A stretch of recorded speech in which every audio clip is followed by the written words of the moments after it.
Salam əziz izləyicilər. Bu xiyarı adlandırmaq üçün belə bir şey fikirləşmişəm.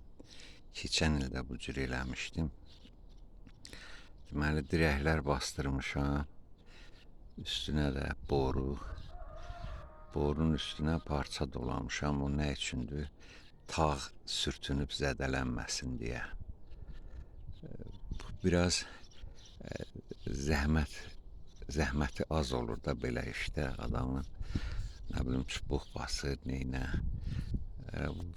iplə bağlayırıq, qalxır o borunun üstünə, tağı böyüyür.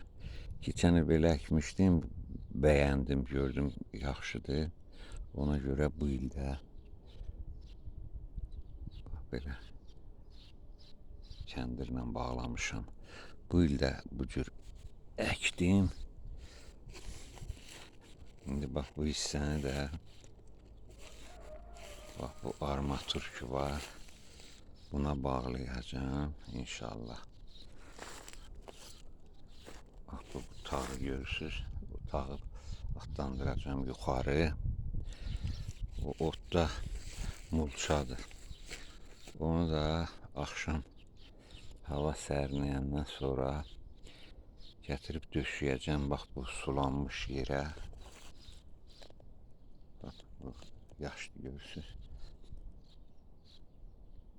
Kolların dibinə döşəyəcəm. Gün ışığı torpağı yandırmasın, nəmliyi qoruya bilim deyə. Əgər bəyənirsinizsə, siz də bu üsuldan istifadə edə bilərsiniz. Görək bu necə olur. Hələlik bunları əkmişəm.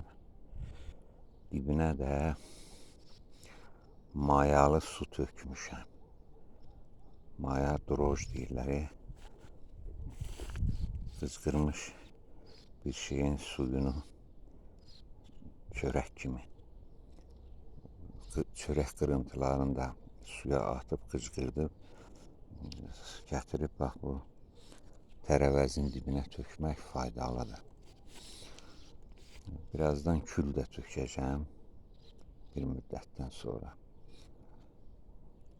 Kül həm də o göbələk xəstəliklərin qarşısına alır. Dibi küllü olanda küldə o göbələk xəstəliklərin törədiciləri məhv olur, yaşaya bilmir. Kül də tökəcəm. Sağ olun, salamat qalın, işiniz avanda olsun.